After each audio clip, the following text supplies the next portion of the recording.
this installation of Hello Neighbor, edition number 33, where we're also going to be talking about the very, very profound and epic Saturn-Uranus square.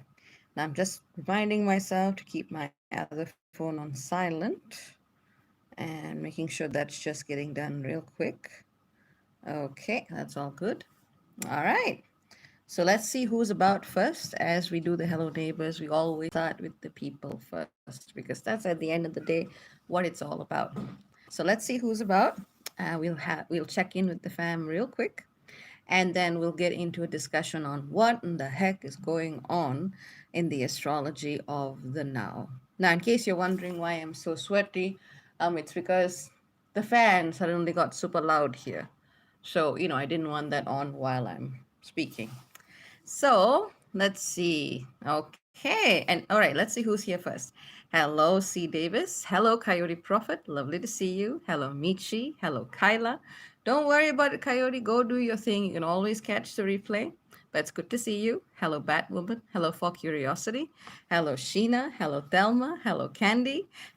Hello, Arlen. Hello, Tanisha. Nice to see all of you here. Let's give a few more minutes for everyone to hop on board before we get into stuff. Hello, Weave Stormfelt Witch. Hello, Lantern Hill. Hello, Pirate Cat. Hello, I Am. Nice to see all of you. Good to see you. Good to see you. Hello, Joyous Day. Do send my regards to your loved one as well. So, just giving a little bit of time and then we're going to get into the stuff. The stuff. Getting into the stuff. Hello, Most High. So, so to prepare for this session, what I was doing is first of all making sure that my cat wasn't eating some packing foam because that's very important. And she finally got the message and she went, "Okay, mommy's got to work. I'm going to go sit somewhere else now." She's very good at that. And my brother's cat is also sitting in the corner posing regally. I'm trying to set her up with the cat next door, but my brother doesn't like the idea. Dads, what can you say, huh? So did my cat preparation, was listening to a little bit of Iggy Pop, and just getting into the groove of things just because phew, there's been so much going on collectively. So much, so much, so much. All right, let's see who's here. Hello, Michelle Tawagi, and hello, Monica. So let's get into it. We've got a nice crowd here. And let's start with the Saturn-Uranus square. So Saturn has squared Uranus, and that energy has gone exact. Now, the thing about anything in astrology that has to do with large bodies or larger bodies, like Saturn, like Uranus, is that it's not just going to be a single day. You're going to have a lot of build up into the event. And then you're actually going to have that exact moment of a thunder and lightning strike. And then you're going to build down again. And depending on which bodies are involved, you're going to be seeing the same alignment come again and again and again. So, first of all, let's establish the fact that this is not a one off, nor are you only feeling this energy now. You've been kind of, in the pool, in the pot, stirring, the cauldron's been stirred and stirred and stirred for the actual event. So, the first in a series of Saturn Uranus squares. 17th of February 2021, 7:08 p.m. Universal Time. That's just happened. The next time will be the 14th of June. The next time will be the 24th of December. The next time will be the 4th of October 2022. And that's more of a near miss, but I would still count that. So we've got 17th of February 2021, 14th of June 2021, 24th of December 2021, and the 4th of October 2022. There's a little bit of a gap between that last one because it's a near miss, but I would still count it. They're still both at the same degree, just not at the exact minute. So these are the times when the Saturn-Uranus squares are going to be exact. So this is really just round one. And whatever you're feeling right now is already pointing you in the direction of much larger changes that we're going to be seeing on the planet. So to give you a bit of context, because, yeah, sure, I can tell you, yes, Saturn, order, karma, authority, structure, Uranus, revolution and change. But you know what? Everyone says the same damn thing. It means jack shit at this point. Because anyone who has any semblance of an understanding of astrology knows conceptually what that's about. This is where we break down the structures that have held our planet in a particular way. So to give you an idea, flesh it out a bit more, I was going through the news just to see what was coming up. One of the best examples of this energy, of course, would be the spectacular eruption of Mount Etna. So that's, Europe's most active volcano. The spectacular photos. I was looking at it on theguardian.com. It looks like something out of Godzilla, King of the Monsters. It's pretty spectacular. So, that's one very clear way in which this energy has reflected itself.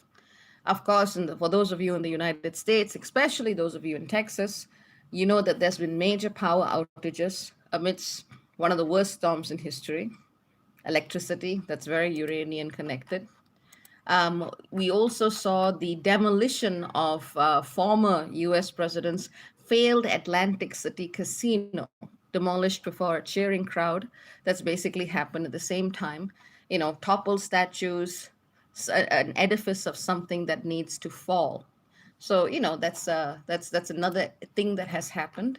Within the past few days, we've of course seen a rocket attack on a U.S. air base in Iraq, which is really putting the new administration in the United States on the need to actually determine what their foreign policy is going to be, and that can be a very dicey situation.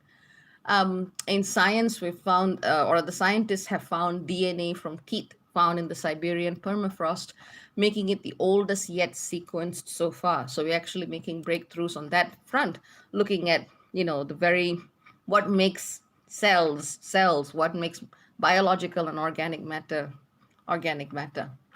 In India, unfortunately, we see within the past few days, we see this very young climate activist called Disha Ravi, and in Bangalore, which is supposed to be one of the more modern cities. And you see pictures of this young, smiling woman with her dog. And this woman was basically, this young woman was arrested because she was sharing links to, in solidarity with the farmers and the farmers' protests going in India. And she was basically just taken into custody in a way that was completely over the top. She wasn't even saying anything that terrible. So that's also happened. And, there are other things that are going on, but you get the idea. There's a big range in the way the Saturn Uranus square has and can express itself. So, shakeups to authority, in some cases, authority, using the heavy hand of the law to try and break the same shakeups, geological factors, electrical disruptions, breakthroughs in science, especially as they have to do with the body and the way we manifest. And there'll be other things going on as well. And of course, the symbol of that Atlantic City casino toppling. So it's a very, very mixed bag. So at the personal level, at the human and individual level, the most direct way that this is, you know, um, in all likelihood to manifest for most people, it'll have something to do with their finances. It'll have something to do with their finances, some type of business arrangement, because Uranus is in the sign of Taurus. That's literally how you make your abundance. It could have to do with land, it could have to do with questions of self worth and value. And Saturn in Aquarius is all about finding the right kind of structure that will lead to the right kind of change. Because we talk about revolution, we talk about anarchy, we talk about chaos, we talk about needing to topple down the system. But you can say burn it all down, but you need to have something to replace it. You need to have a way of organizing people, organizing resources and society and community that actually works. So this is where this particular energy comes into a lot of tension. Personally, I would say I've also seen it, especially in reorganizing certain financial decisions. I've also seen it as a lot of backlash from, I would certainly say, entrenched energies hidden in the ancestral line that would have preferred me to go in a different direction. But that's what happens when you choose to have a different relationship with money and abundance, when you choose to do something in a way that challenges whatever inequities that your own bloodline has upheld. And it doesn't matter if you're brown or black, you can have oppressors in your own bloodline. Um, just ask anyone who's done enough spiritual work to realize that. Um, it's also a time where you can get a lot of pushback and kickback from that. But the work still needs to be done. We were all worried about, oh God, what if they don't like it? But what if energetically it's really dense and heavy? Honestly, if you thought that, you couldn't really be surviving on this planet after 2012, because stuff is going to be even more intense, even more intense.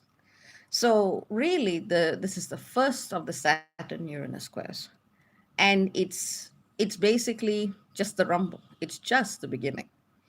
So, for generally speaking, on those, especially around those times, I'm going to repeat the dates again for the benefit of those who've just joined. 17th of February 2021, 14th of June 2021, 24th of December 2021, 4th of October, very, very near miss 2022. These times, you want to have your eyes open. You want to make sure that your electrical wiring and so on and so forth is good. You want to make sure that you've got backups of important files. You want to make sure that your financial matters are in order. And if you're in a business or an organization, you are in the right structural capacity to do what you want to do. At a physical level, you want to be looking at what's going on with your throat, what's going on with your thyroid and parathyroid, what's going on with your general digestion. You want to also take the time to basically just stretch, to allow your body to process whatever experiences are coming through. And of course, there's a lot of other things that will be happening at a collective level, at a geological level, because literally, this is the earth moving and shaking and erupting. So, in some sense, there is no preparation for this. There is only awareness. Because if you know something is coming up, the fact that it can't take you fully by surprise means that you will respond to it differently. And that's the thing. The astrology is not about stopping certain things from happening.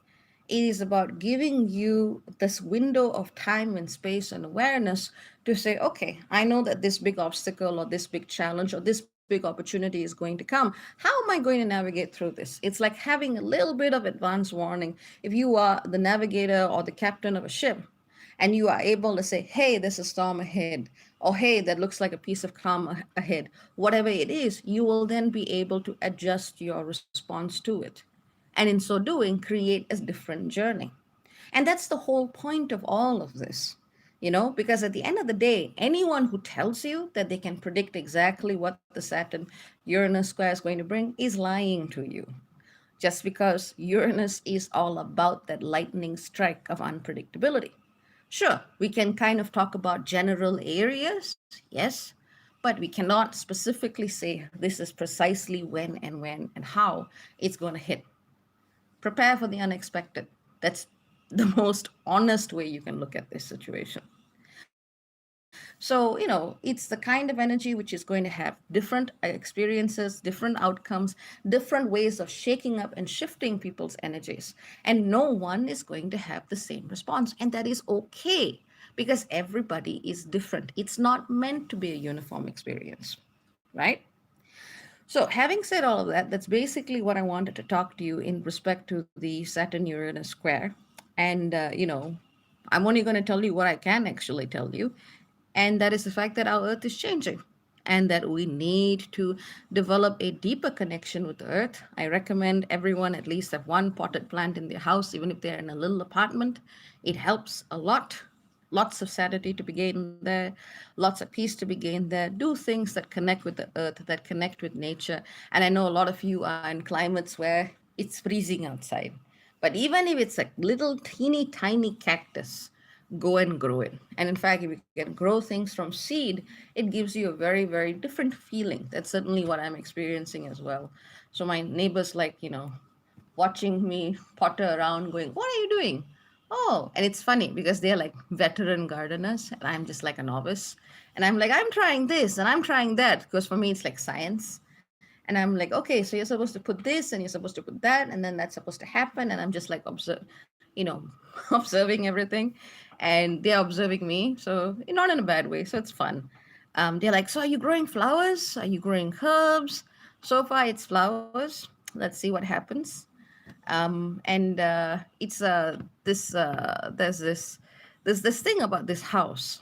In fact, one of the reasons why we were pushed to taking this house, but one of the things that really struck me about this house was there was this patch of concrete outside, and it was clear that it wasn't part of the normal layout. And there was this very dried, very tall piece of bamboo next to it. And I was asking, saying, well, what's going on here? And he says, well, the agent says, well, this house used to have a very, very tall bamboo bush. And it just grew and grew and grew. But we had to seal it up with cement. And that's something about that just pissed me off. I found out why later, because it was growing so wild and the house was abandoned, snakes were literally coming to the next door neighbors. So they had to do something to protect their property.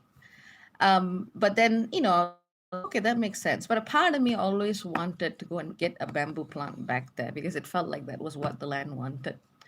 And as I'm watching my garden grow, somewhere, somehow, without any explanation whatsoever, a fully formed bamboo thingy.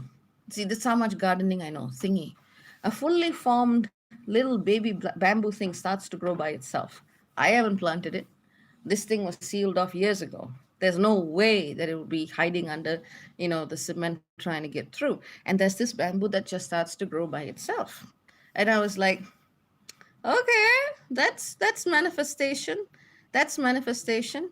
It's not a shoot. It's not a shoot. It's like, I mean, a shoot is like a little long type of thing, isn't it? But it's like you can see that it's the bamboo, but it's almost like a bulbous shape. But but I know what you're saying. It's not one of those tall, reedy types. But it just came. It just came. I didn't plant it. It just emerged on this area that is just supposed to be covered by concrete.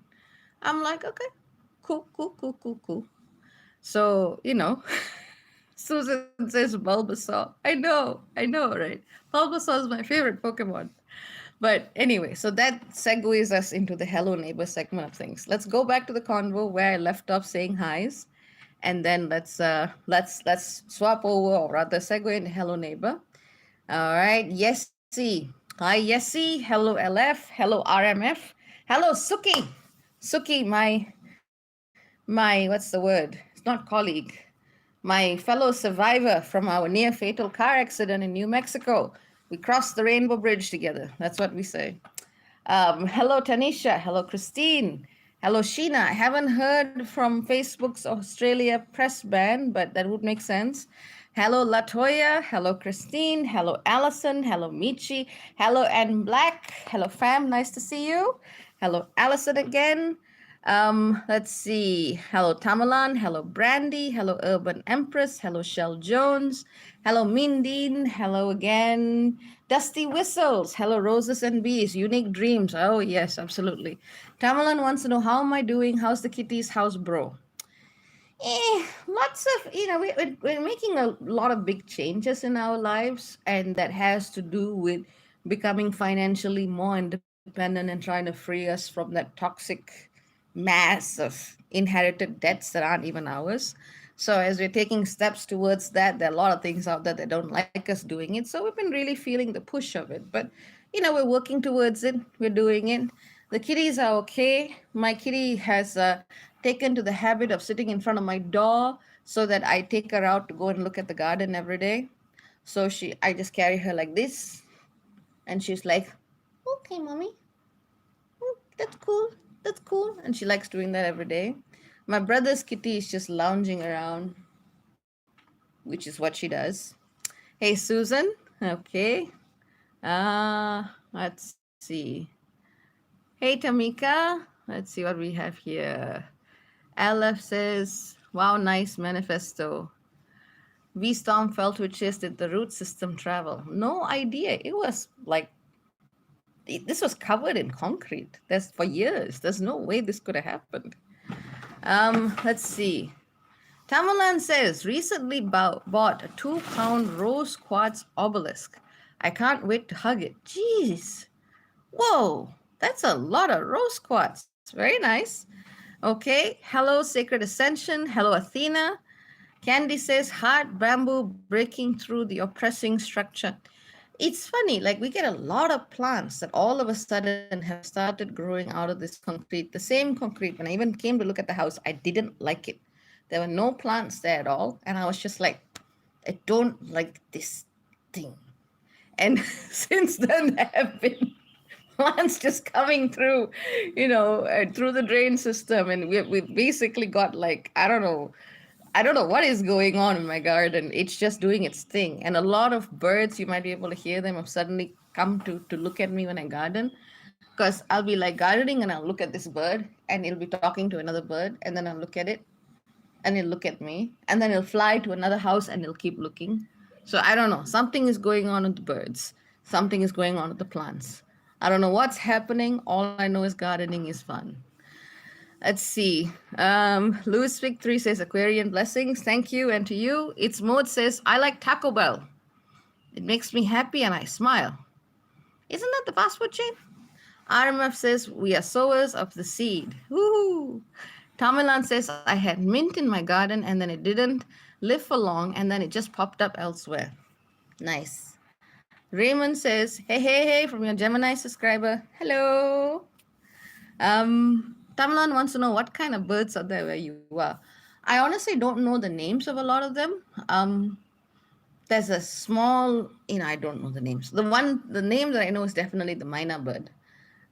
We've got myna birds that come by, and then there are these smallish birds with very, very red eyes. Very red eyes. They come and whistle a lot. Dr. Vidya says, I love you. Thank you. Thank you. Susan Lee says, I heard bamboo grows really slow, lots and lots of time growing underneath, and then all of a sudden, boom, like Uranus out of the gate grow fast, but until it emerges, it's taking a long time to grow.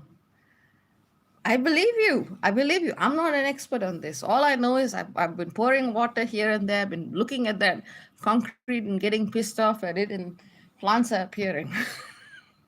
They're like, we're going to take this sucker down. Yep, says, sending love from Las Vegas, Nevada. Love right back at you. I always wanted to visit Las Vegas when I was a kid because I looked at all the lights and everything. And now I'm just like, I don't know if the energy would work very well for me, but it does look pretty.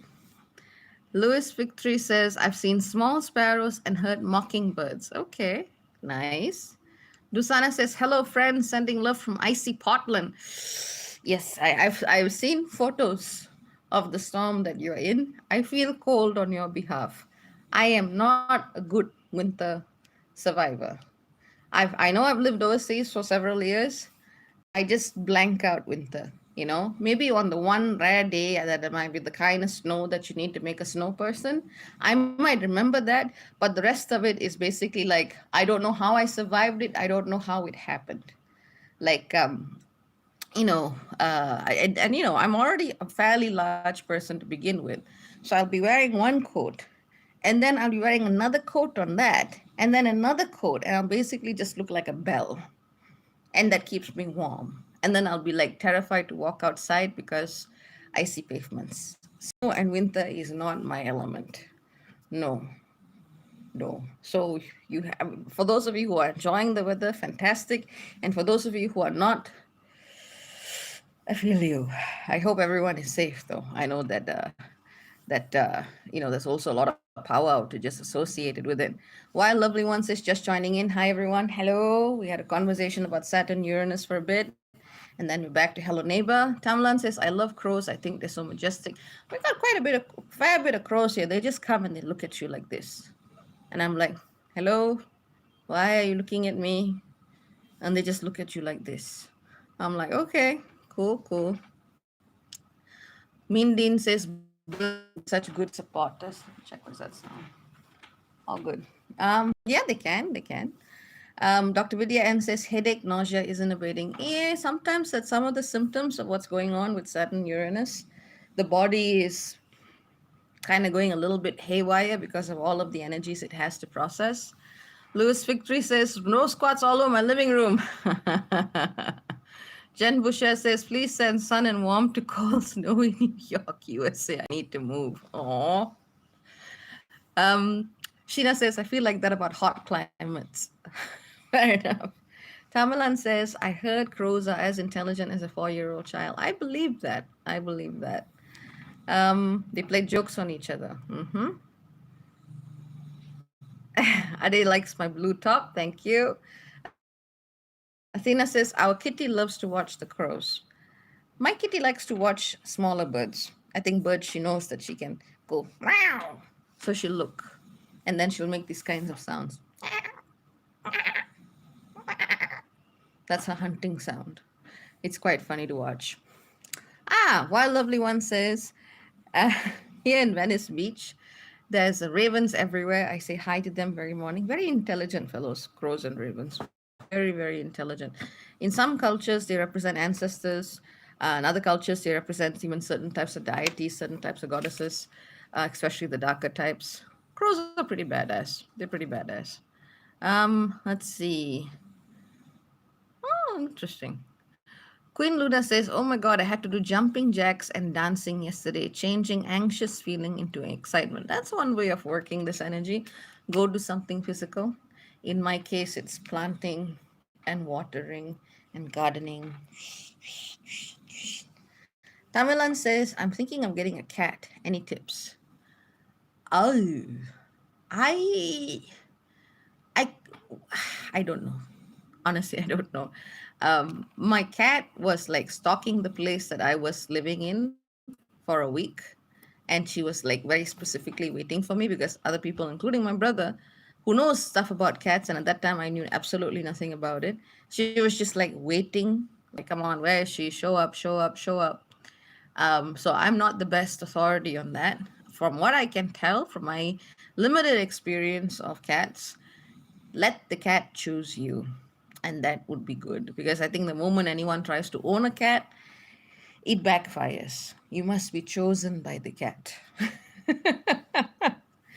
Christine says another snowstorm starting tomorrow. Ah, oh.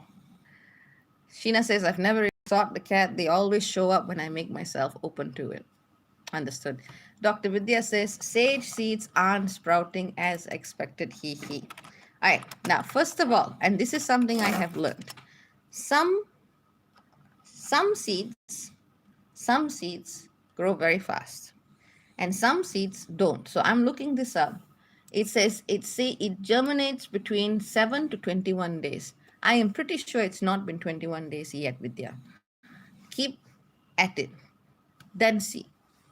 Okay. Dr. Vidya says, but in big cities, cats can't choose you. There'll be some small fellows running around. Susan says, heart for cat. Yay. Monica says, recently lost my dog. Oh God, I'm so sorry. Any advice for dealing with grief? Oof. Um, Depends what stage of it you are in. Um, like, I know I've recommended chrysocolla in the past, um, which is a gemstone, but I don't know, honey. If it's very recent, I think it's best for you to just feel and keep feeling, and go at it at your own pace. Really, go at it at your own pace. Healing Ground Collective, I still need to reply to your email.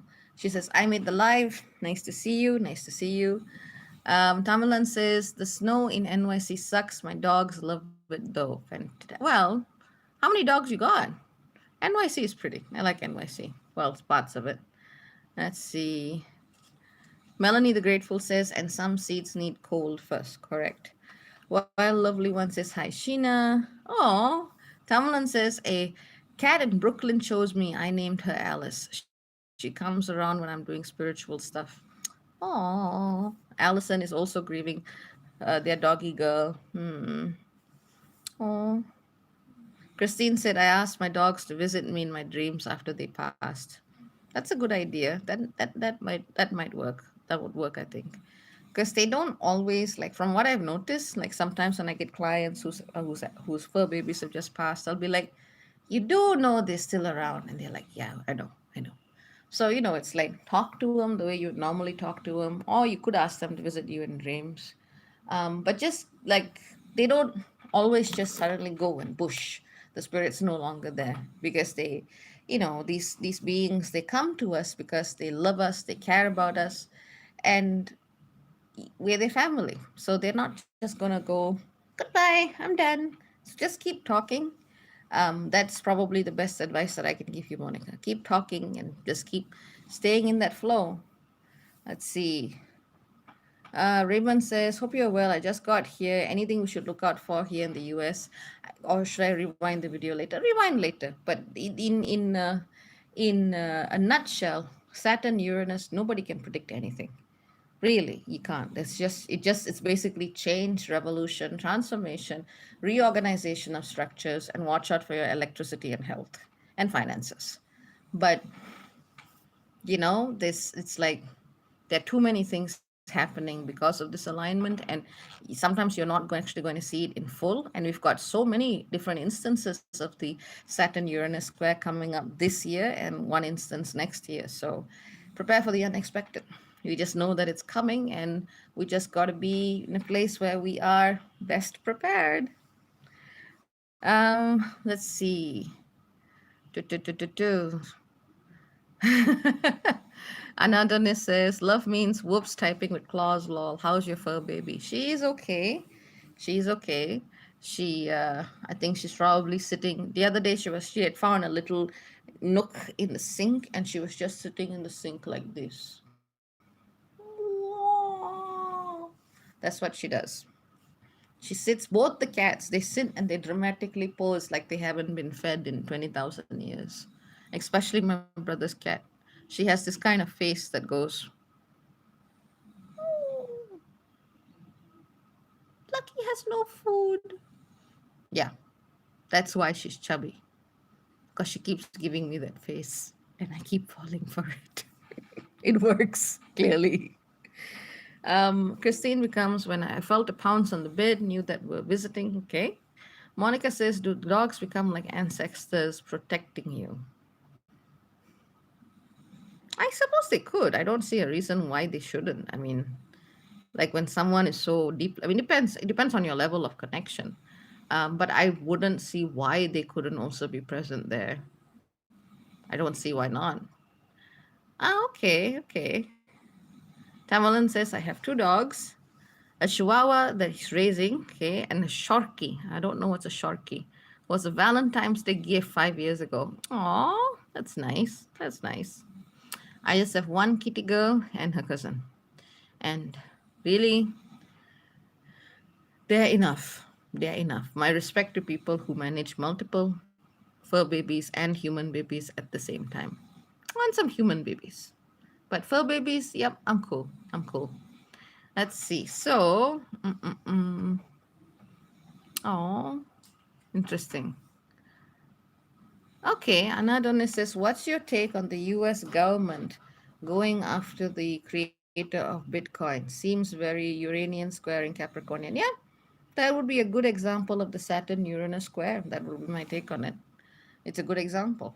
Um, oh, Sharky is Shih Tzu plus Yorkie. Interesting. Athena says we found our black cat outside a church in a fortune cookie box. And for the past 12 years, he's been our family healer. What's your cat's name? Have I ever met your cat? I meet a lot of cats when I'm doing sessions because the cats and the dogs will be like, who are you? Why are you talking to my mommy or daddy? I'm going to sit here. Cats do that, kids do that, so I end up meeting a lot more people. Okay, Sheena says two cats, one dog, four young humans. It's a wild ride. My best friend has, um, how many does she have? Five cats and three human babies. Respect, respect. Oh, Raymond has a black cat. Very nice. Athena says his name is Boo. We called him Boo Bear. Aww. Raymond, that's a powerful name for the kitty. Pretty cool, pretty cool. But I gotta say I like Boo Bear better. Boo Bear the cat. Oh. So how many of you watched John Oliver? Let's see. Mm-mm-mm.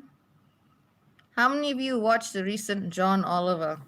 I think his season started again on Valentine's Day, and I think in his opening episode, he's all about where's the next pandemic coming from, and he's doing it on Valentine's Day. This is why that guy is awesome.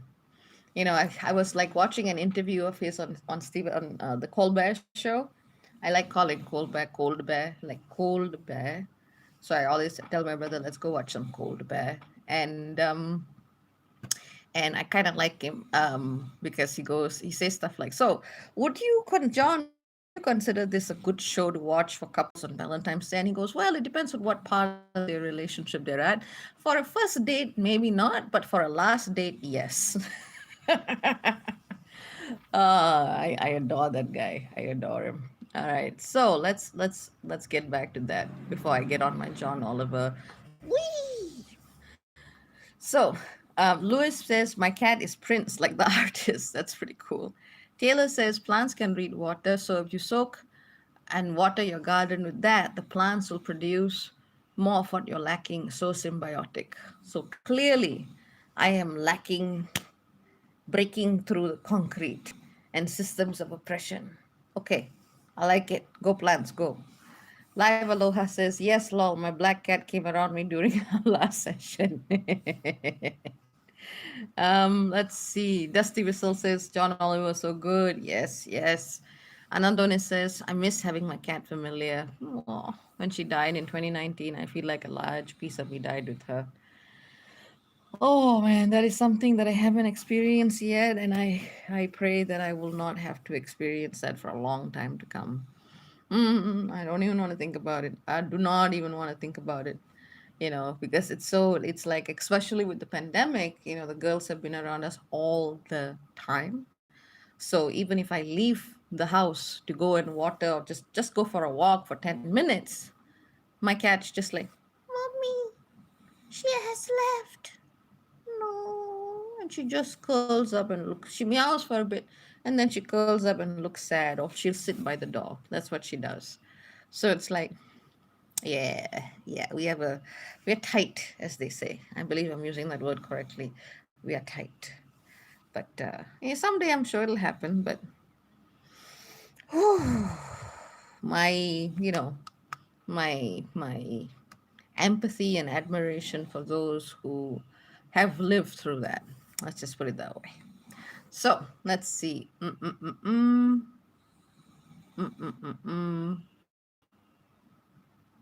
Okay.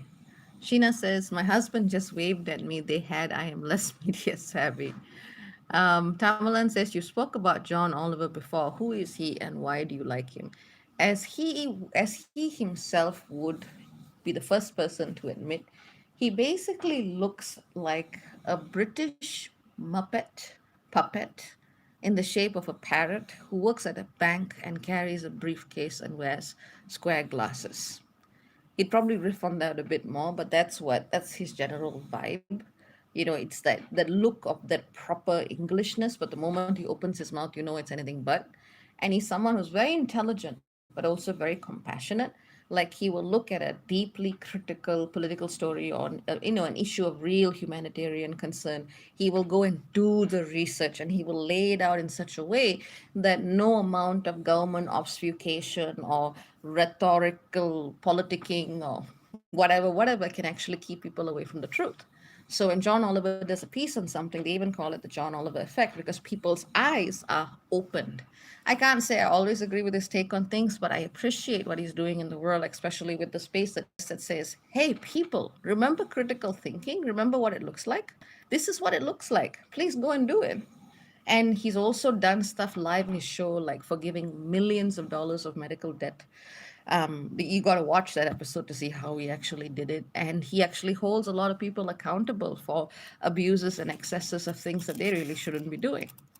And he pisses a lot of people off too, which I like a lot. And he says things because he truly believes them, that this is the way you crusade and fight for things and do things. Now, it's not, that's the thing, it's a very serious subject. But the way he presents it is so accessible that unless you absolutely have no interest in being a sapient being, anyone watching John Oliver will at least get a gist of what he's saying. He also uses a lot of puppets and a lot of furry animals and cool cartoons to make his point. Also, John Oliver was Zazu in the recent adaptation of the Lion King, so that's pretty cool as well. And he was in the series Community, which I would have watched many, many years ago if I knew he was in it. But yeah, he's just a pretty amazing guy. Pretty amazing guy, does a lot of things.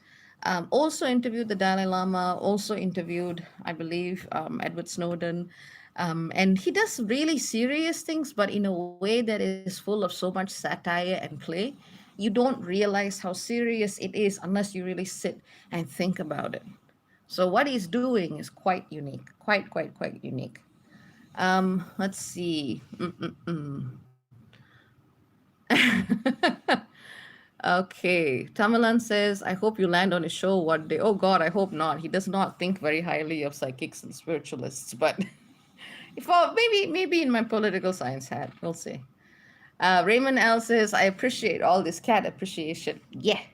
V Stormfeld, which is my pets earn their names. Whoa, ho, ho, ho. First cat killed a 6 foot rattlesnake. Jeez. Whoa. Hence, you named your cat Sassy. That's pretty cool. That's pretty cool. Current cat Trouble, Stay Feral Seattleite Ragdoll Torty, born roughly Halloween 2017. Oh my goodness. Wow. Anna says, my girl was a Maine Coon. Oh, that's beautiful. I named her Siren because she would meow croak. Oh, wow. Dr. Vidya says he also uses Adam Driver to make his point. He does. Anandonis says, do you ever watch Trevor Noah? Yeah, I used to watch Trevor Noah, but I don't know why. Over time, I think maybe I just saturated myself with too much Trevor Noah. I just, yeah, it wasn't doing it for me in one point. But at one point, I was completely like, that was all I was watching in terms of political satire. But I don't know why. Maybe I'll come back to that soon. But nah, John Oliver is my staple. He's my staple. Let's see. Tamilan says he sounds so great and inspirational. We'll check him out. He is, but he would be the last person to call himself great and inspirational, which is another reason I like him. There is it's like these are the kind of things this man does. So he's talking to Stephen Colbert, right?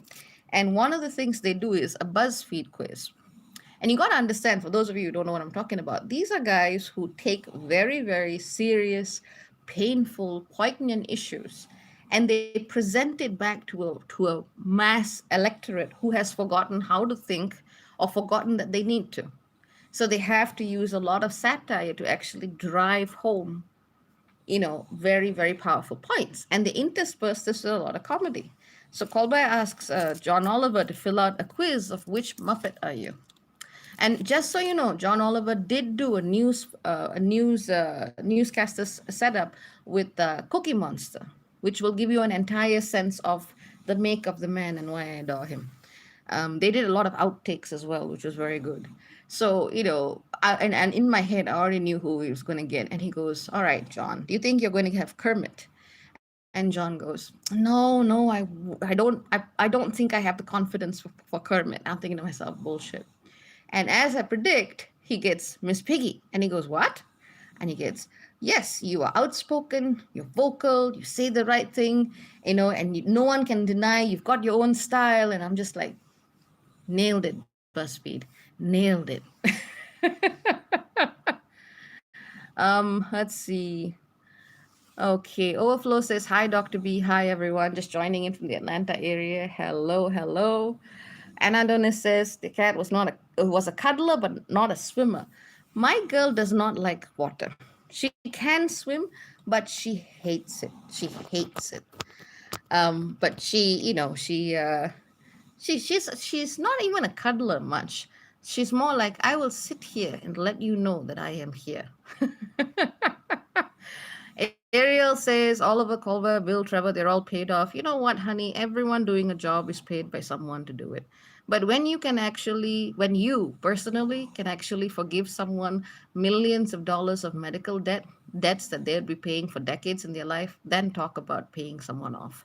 So if you actually look at what this guy has done with his platform and his show, maybe you might think differently about him. But I don't like people who make these kinds of blanket statements about others that they don't know about and haven't done research about. So if you're talking to me on my platform, on my channel, about a guy who actually has done shit and actually made people's real lives different, I want to think twice before making a claim like that.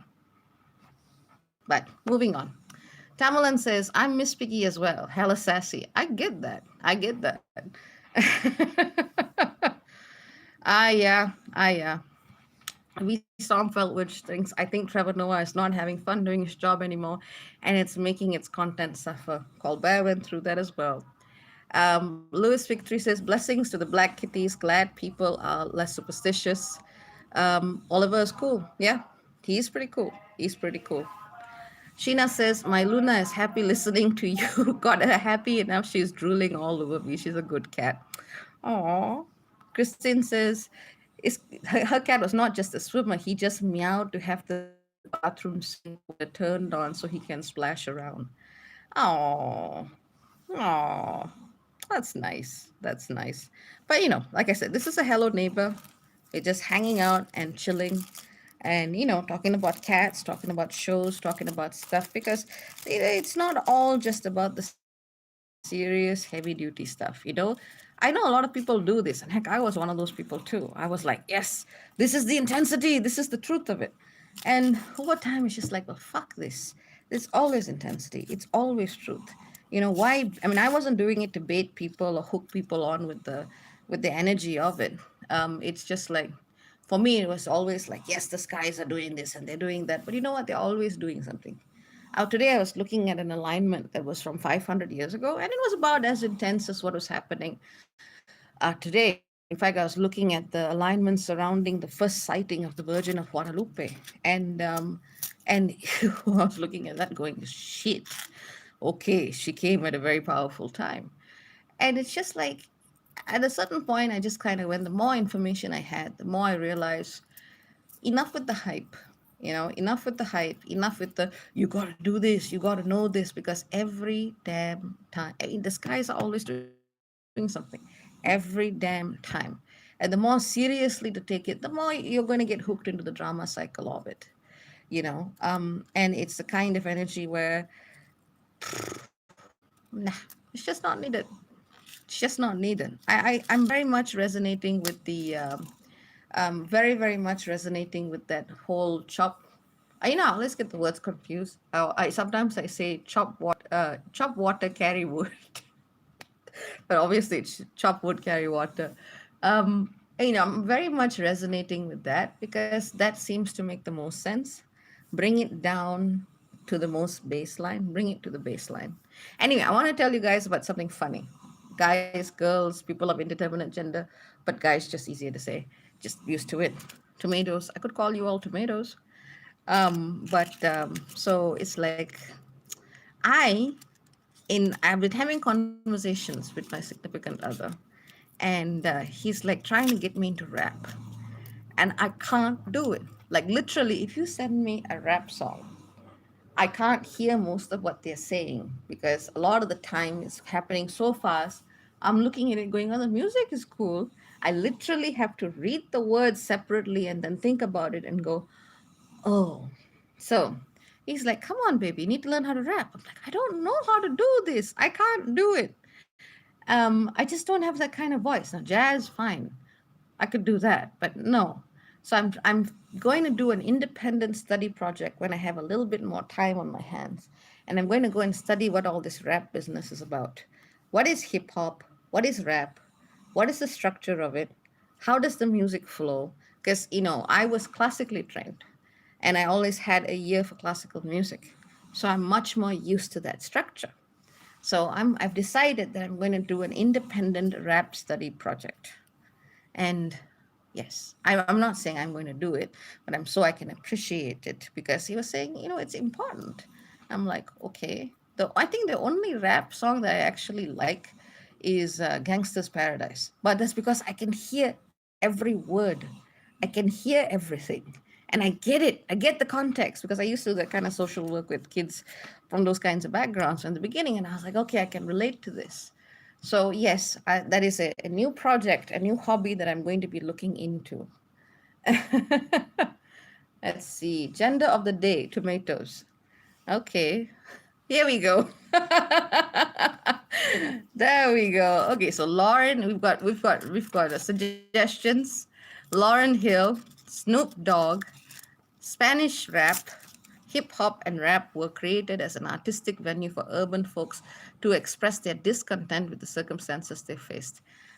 I get the sociology behind it a bit, but it's like I can't get the structure.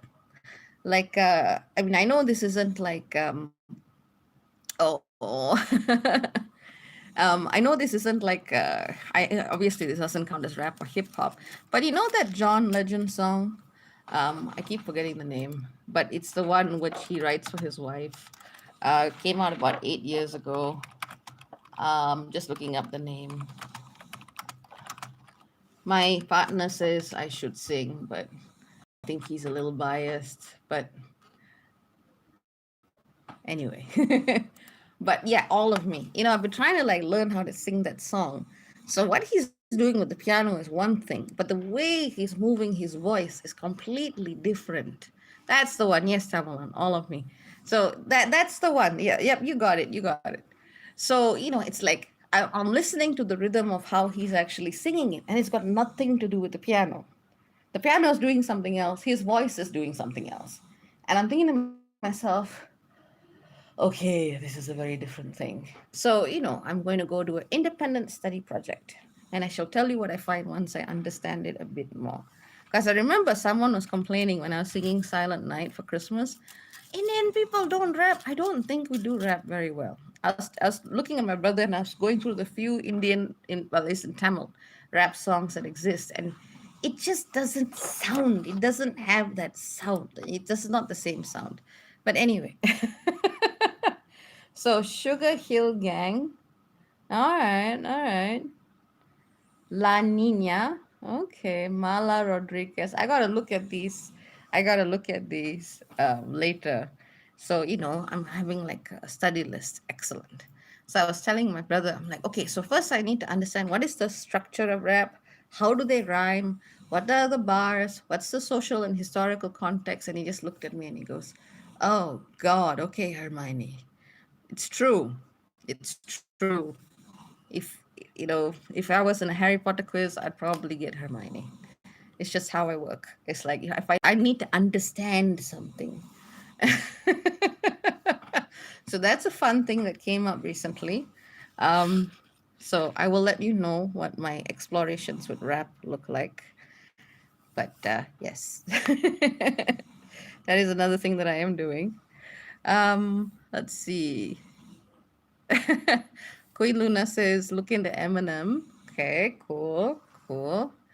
Like I need stuff I can actually hear though. Like that's a challenge for me. Stuff I could actually hear.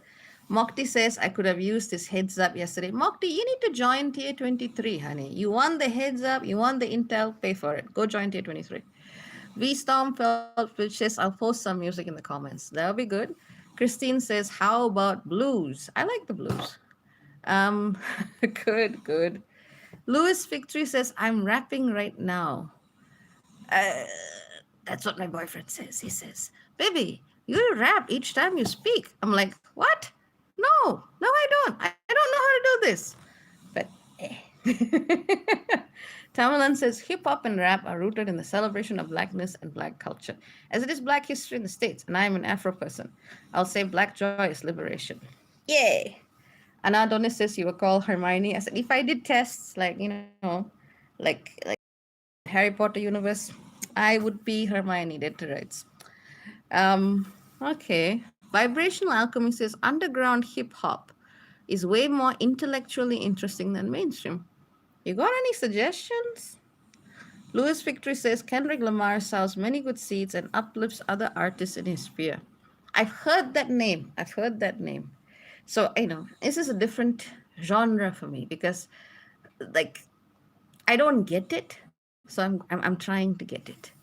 Anadoni says, I'll always absolutely love Alicia Keys for R&B. I like her voice. Okay, that's cool. That's cool. Stormfelt Witch says, anybody else get 3 flat tires on Valentine's Day? Ugh, that does not sound good. Jeez, I hope you got 3 roses as well. Let's see. And tier 23 peeps are going, yay! Thank you. Thank you. I'm glad you enjoy it. It's a lot of work. It's a lot of work. Conscious hip hop is awesome. Okay. So yeah, I don't know. I think I want to go and look into that and see if it's cool because basically they're mantras, right? It's the same principle. Like my brother and I were talking about this, and he was asking me, "So what does this mean?" Because I have, I've chanted for years, so I have an understanding of what each thing means. So basically, he goes, "So mantras are basically God saying, yo." I have this weapon. I'm going to beat you up like this. I'm cool this way. I'm wearing this. I'm doing this. Yeah, that's basically a mantra. So Indians have been doing rap a long time. They just do it in a very different melody. But basically it. Oh, Buckingham says, my car battery died on Valentine's Day. Luckily found kind strangers to help. I am very pleased. Valentine's Day was not easy. It was really not easy. I did not have a good Valentine's Day. It was just stuff, stuff, and more stuff. Okay, I really need to go through this convo list. You guys are coming up, or you tomatoes are coming up with tons of suggestions. Excellent, excellent. Lumi says, yeah, when I was listening to the Heart Sutras you recommended, I thought it sounded kind of like rap. Yes, that particular one is quite cool. Okay, the A says, Dear Ladies by Apollo Poetry. I worked on the video and production. Tavalan says, sometimes it seems like we'll touch that dream that things come slow or not at all, and the ones on top won't make it stop, so convinced that they might fall. I'm guessing those are lyrics. Mishi says, lol. Louis says, Vedic scale. Yeah, that's Indian Carnatic music. And that I can do to some extent. But it's still not rap, which is so foreign. So because we didn't grow up with that stuff, like, and I was talking to my brother. I'm like, what did we grow up watching? Obviously, the Tamil songs, yeah. And like we got a little bit of Western music, which was mostly white. They didn't really show that a lot in Malaysia unless you were like part of the right groups and so on and so forth. I remember the thing that blew my mind musically was this Disney special. It was a Disney Halloween special, and in it had stuff like, yeah, it had the Eurythmics, it had early Michael Jackson, it had Stevie Wonder, um, and it was amazing. It was like the most diverse thing I had ever heard in my life. I remember it was this special Halloween mix. And even like classics like Monster Mash, a little the Suite from Fantasia. It was fantastic. But up till that point, I hadn't actually heard anything. So you got to understand the context is very different. Let's see. Okay. I Anadonis says, I have a very hard time listening to conventional rap because of the overtones of violence against women. I get that. I get that. Like, I would not be able to hear a song like that. I used to love hearing Scorpions rock you like a hurricane, especially because they did this version with the Berlin Philharmonic Orchestra. And I have a thing for metal groups when they go in with an orchestra. It's pretty fantastic. And the thing is, I hadn't really heard the lyrics. So, just this soaring score with the Berlin Philharmonic and the Scorpions going, down, down. Now, rock I like a lot, and metal. And, so when I finally listened to the lyrics, I was like, shit. Because let's just say it's very, very explicit when you listen to it. Funny story, when I was writing my bachelor's thesis, I was like working nonstop for 3 nights.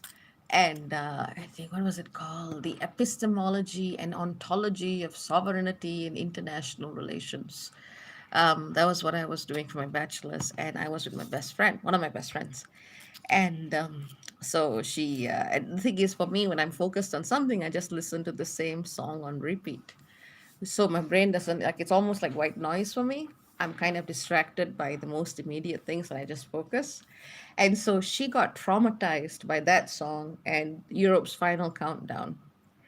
And it's like she can't hear it even till this day. This was like at least 14 years ago now. And even now she's still got, she still has scars. She'll be like, no. Okay, let's see. Right. Do I like Prince? I don't know yet. I don't know yet. I'm trying. I'm trying. It's funny, right? For you would think I would have liked Prince and David Bowie from the get-go. I don't know. Maybe it's an age thing. I'm liking them as I get older. Let's see. Janelle Monet. I've heard this suggestion a lot. Big Frida. Okay. While Lovely One says we should make a group playlist, it would be the bomb. Okay, well, you know what? Let's do this because it's been a while since I just did a Hello Neighbor. And why don't everyone like put in the comments, whoever wants to, you don't have to, like put in the comments cool songs that you like. It could be rap, it could be metal, it could be classical, it could be just whatever, just cool stuff. Stuff that's underground, stuff that's, not misogynistic and not hateful in any way would be appreciated, just because I would have a difficult time listening to stuff that objectify women, or men, but it's just, it tends to be the objectification of women.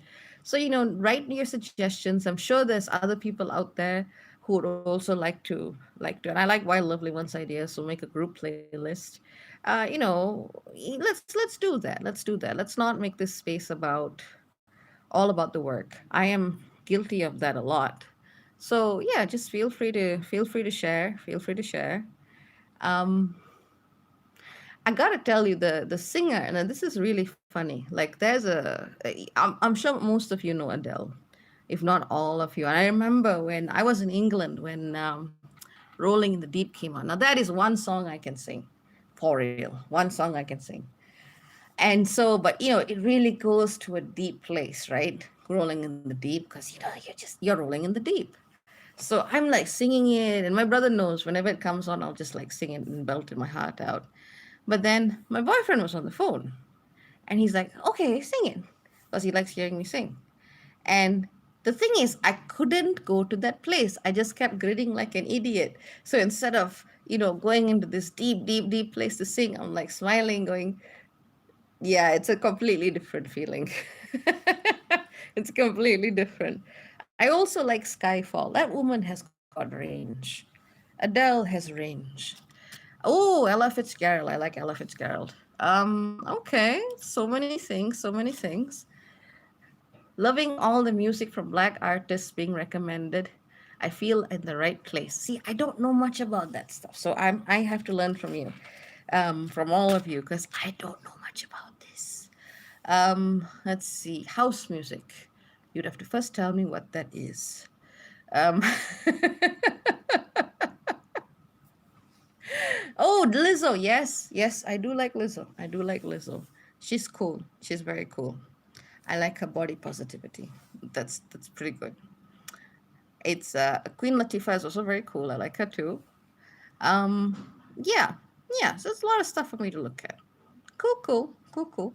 So that's just going to be my Tamalan. If I could sing them for you, I would, Dr. B. Oh, that's so sweet. Tamalan is like, I think Tamalan is our sweetest member of this community space. I believe so. Sarah says Cat Stevens. I've heard. Yeah, yeah. Uh huh. Oh, yeah. Seriously, I listen to Iggy Pop and think it's cool. Parliament Funkadelic. That one I know. That one I know. Yes, yes. Parliament Funkadelic is amazing. That's pretty cool. That's pretty cool. Bad Woman says Gregorian and Sunset Chants are always calming. That's true, but I have to learn how to rap just because he's like, I've been challenged to do this now. I need to learn this. Okay, okay. Well, that's cool. That's cool.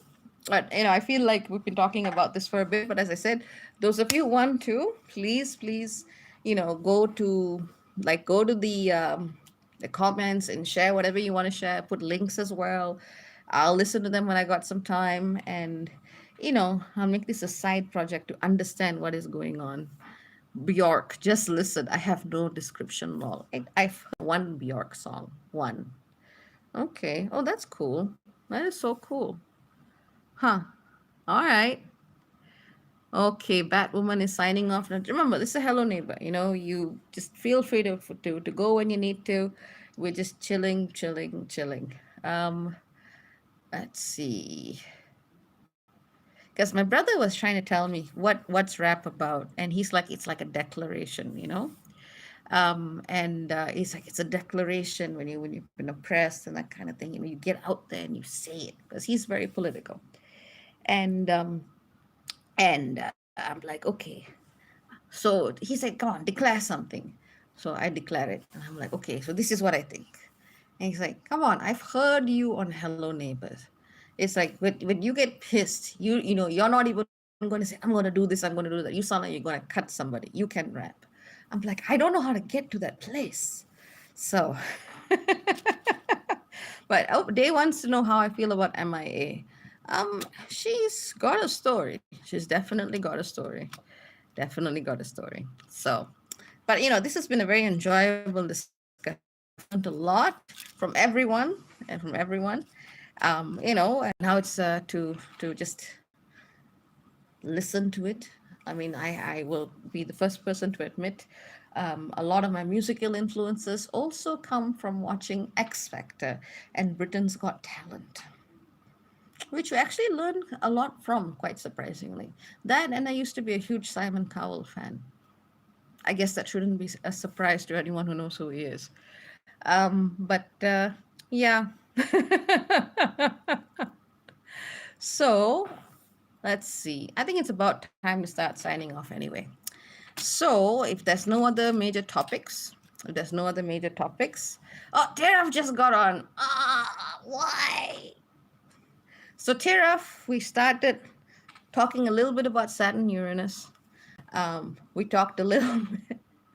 We talked a little bit about gardening and cats, and now we're talking about rap. But I was just about to sign off. But if there's nothing like major and outstanding. Oh, we also talked about John Oliver and why he's awesome. Oh, send love to my neighbor. She just lost a kitty cold. I'm sorry to hear it. But there's a lot happening with animals. Let's see. So, yeah. I'm sorry about your neighbor's cat. I hope something happens in a good way. Oh, Rajat, seriously, my friends are coming on now. Okay, I'll hang on a bit longer. Rajat says, good morning. Mohel Garden just opened up. Contemplating to go, thinking of you. Oh, please do, please do. Like. Okay. All right. If Stormfelt Witch has a question that could go down a rabbit hole if you want to make an excuse for a few more minutes. All right. If I can answer it, I will try. Okay, go for it. Go for it. Go for it. But there's just a lot of general chill and general hangout, which is good, which is what we need to do from time to time. This is the Uranian thingamabobber. This is the Uranian thing. It's about coming together and doing shit and it just having a good vibe. There's a time and space for everything. There's a time and space for really intense critique. And then there's a time and space for just chilling and talking about shit. And that's why Hello Neighbor is Hello Neighbor, right? Tamalan says we might end up in Wonderland. You are sounding super romantic today. Did you have a good Valentine's Day? Is this still a carryover from that, Tamalan? Let's see. Okay, so what's your question, Storm Feltwich?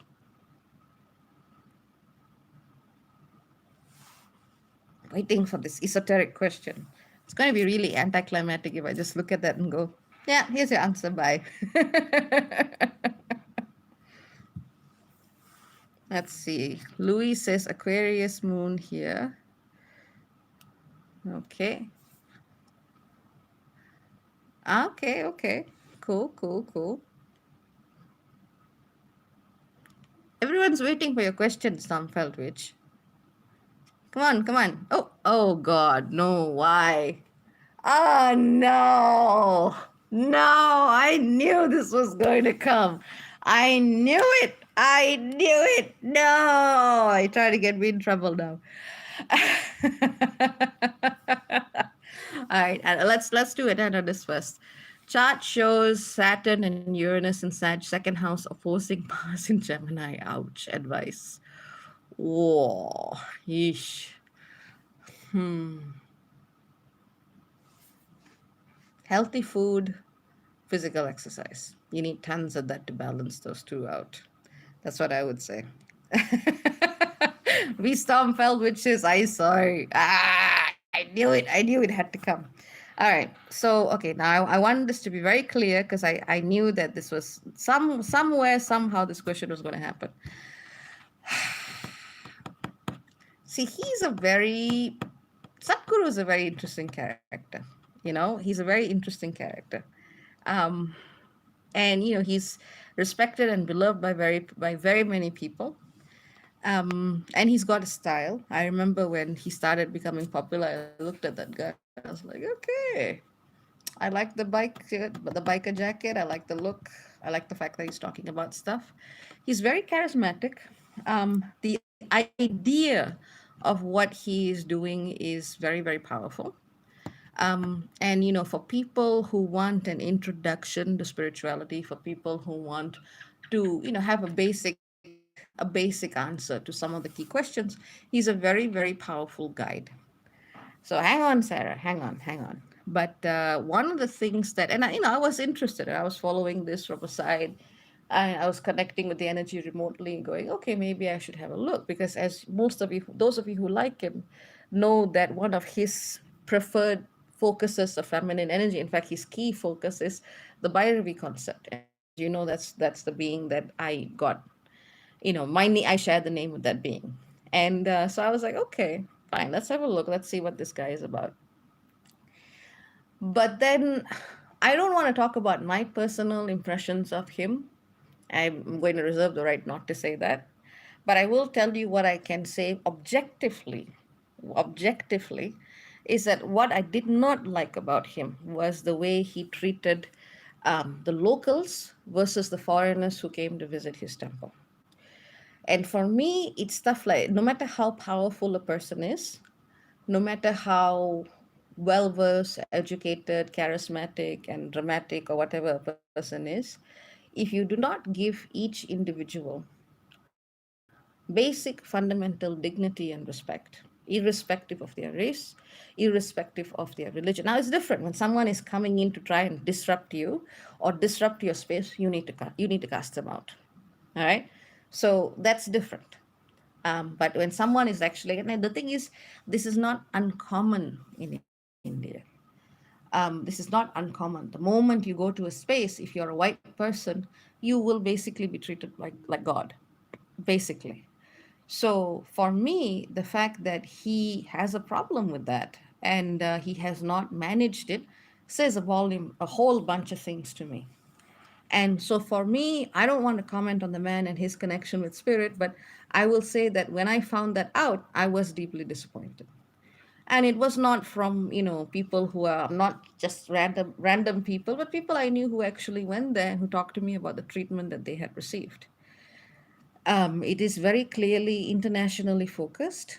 It is very clearly, focused on people who will speak that level of language, who want the kinds of explanations he has to give. But let me put it this way: if you disrespect the indigenous people of a land, you're not going to find me at your temple. So that's how I would put it. So that's my take on him. I don't like commenting on individuals so much because you know what? Everybody has to learn. No one comes with the perfect knowledge. I did not come with a perfect knowledge. I did shit in the past that now I look back and go, oh God, I was following the wrong thing. So, there's always a process of evolution. There's always a bit of space of grace that one needs to give because it's very easy to point at bright lights. It's tall poppy syndrome, as I think they call it in the UK. The moment someone becomes successful or famous, certain times people just want to cut that person down because of insecurity. So, it's like, I'm not interested in that, but that was something that I felt was deeply wrong. So respect your land and respect the people who are there first. Doesn't matter they don't have money to give you. Doesn't matter they don't, they might not be able to spread your word internationally. But if someone is there and they have this much to give and that's all that they can offer, you respect that. Because let me tell you a story. When I went to, and I used to, you have no idea how many pilgrimages I've been on in my life. When I used to go to Tamil Nadu, there was this place called Kanyakumari. Kanyakumari is it's like if you look at the shape of Tamil Nadu, it comes down to a point, and three oceans meet at that point. And in fact, that's where my grandfather on the maternal side, his family came from there. Someone told me that there was a Bhairavi temple there. And someone told me this a long time ago when I was like maybe 5 or 6 years old. So I wanted to go there. And I was like, oh, okay, let me check it out. This sounds cool. That sounds great. And I finally go there, but I'm traveling with a white person at the time. And so, I go there. I've got my flowers for the goddess, and I've been waiting for 20 years. I think I was 25 or 26 at this time. I was waiting for 20 years to go there. And I go there, and I see that there are some old women standing in front of the goddess waiting to pray. And because I was there with the white person, they literally, and I will never forget this, they literally pushed these old women out of the way to let the white man go and stand there. I got pissed. I just turned and walked out. I said, forget it, you're not here. And here's what happened. And these are the kinds of things that happen in my life a lot. Because it says more about a temple when I refuse to put my foot there. And in the flowers that I had bought, I just bought flowers. I just bought flowers for her. In the flowers that I have bought, and no one's touched it, no one's played with it. Somehow, the sacred ash and the red powder, they call it kungumam of the temple, somehow it appears in the center of the ball of flowers. And I know that is the feminine going, damn straight. You do not come here if they do not respect me. So, unfortunately, temples do that. Unfortunately, temples do that all over India. Unfortunately, they give privilege to race, they give privilege to particular genders, particular statuses, particular castes. And that's one of the reasons why I could no longer do it. If I go somewhere, it has to be a space that has that fundamental respect. Anybody can talk spirituality, darling. Anybody can talk spirituality. And most of the time, I don't talk about it. I can sit here and expound to you, I saw this in a meditation. This is the great principle that you need. But you know what? It's bullshit. If you cannot offer that basic human respect, and I'm not an ageist, but even if they had pushed young children out of the way, it still would have been bad. But it was especially bad because these are old women. They have been like standing there for such a long time, waiting to be the first people to actually see when they open the curtain and they get the first sight of the goddess. And you go and push them away for what? For some white dude standing there? Forget it. But that happens. That's why religion and spirituality are two different things. So I don't usually get along with priests a lot of the time. But let me have a look. Uh, Abigail the Brave says, "How do you feel about Western perspective that Asiatic cultures are more spiritual, and do you think those gurus are capitalizing on that perspective?" 100% yes. Anadonis Moon says, "I've often found the best leaders are those who shy away from the limelight or who don't claim a leadership." Correct. Let's see. Mm-mm-mm. Yep, yep, yep. V. Stormfeld, which says, "I worship nature because I get a feeling in the woods I've never felt in church." Makes sense to me. Ah, Dr. Dia says, "Dr. B, for the first time in 3 days, feeling good, thanks. I had a nice twilight sleep." Okay, I'm very happy to hear that. Very happy to hear that. Yeah, yeah. But so you did try to take me down the wormhole, Stormfeld Witch. Did try, but I think I dodged it. But yeah, it's not about the person. Look at how they act. People can talk.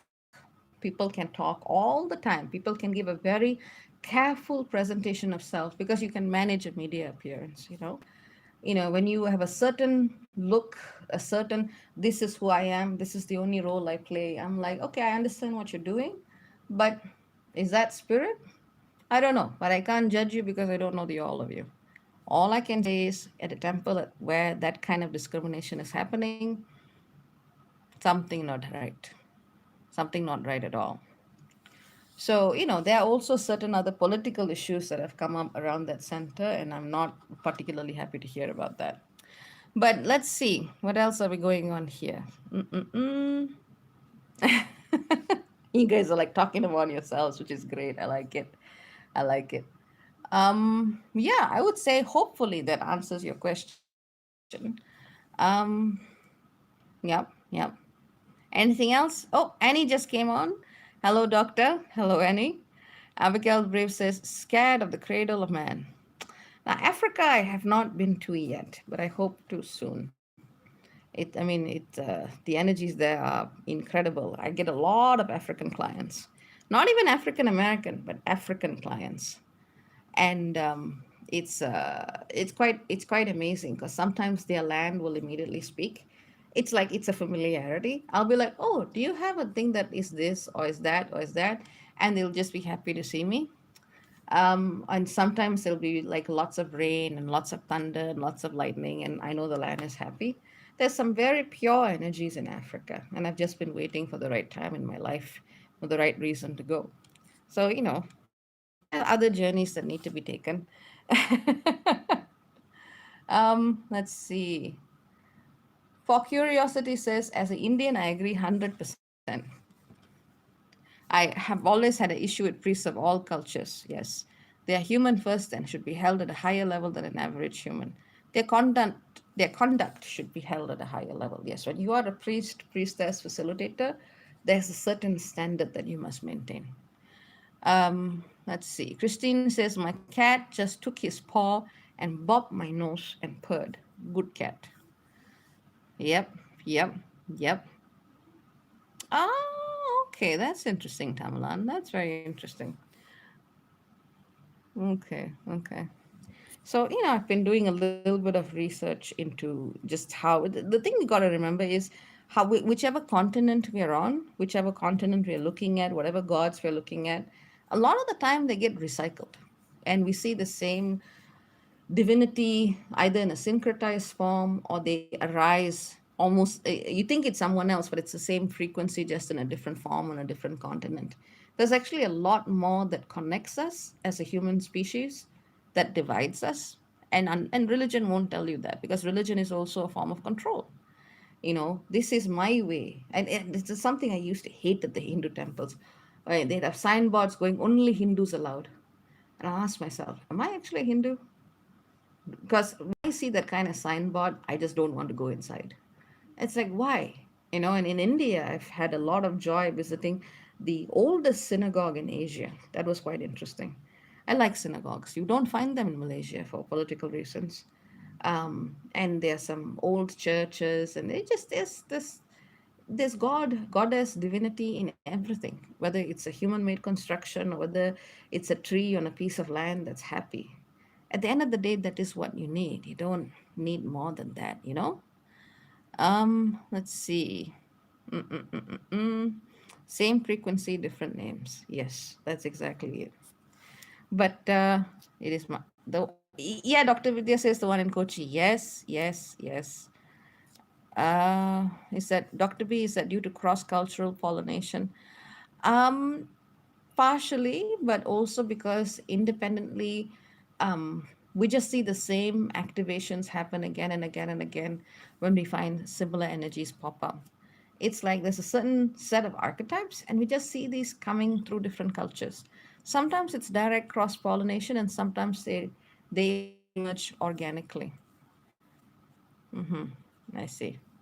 So, it's, yeah, it is important to note that everything that's old, and if you want to call it tribal, cultural, indigenous, that's the first step is recognizing that these practices have been demonized and vilified.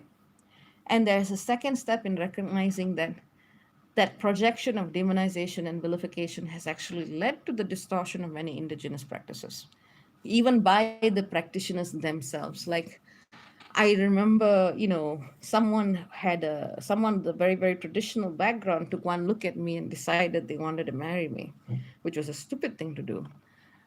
So that person started to do stuff. And, me being me, I could feel it going, what the hell is going on there? So I looked at what they were doing and I looked at the spells and I looked at what they were doing and what they were saying. And in this dude's head, he was just trying to attract me. But because his practice was not as aligned as he thought it was, his particular activities were actually letting in a whole bunch of other negative stuff. So what he thought was a simple thing, it took me a couple of days to clear it out.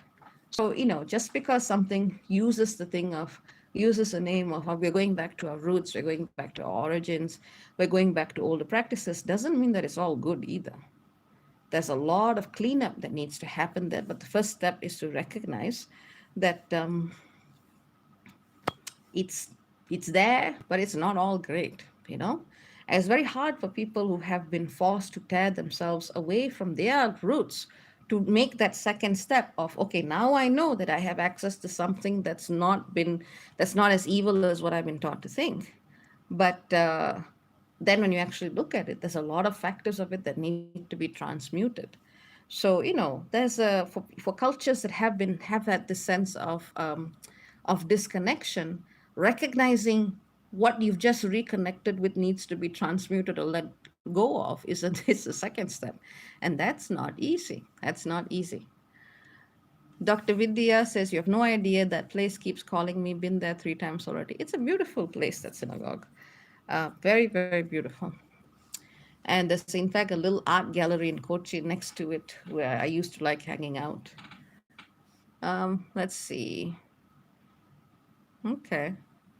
V. Stormfeld, which says, God, fish drag master. You're going to have to explain that comment to me. I don't know what that means. Are you talking about a net? What do you mean? But yeah. But this is the thing. Things are changing. Old things need to be recognized, and certain aspects of the old need to be let go of. Because what we are talking about, what we call ancient is really not that ancient.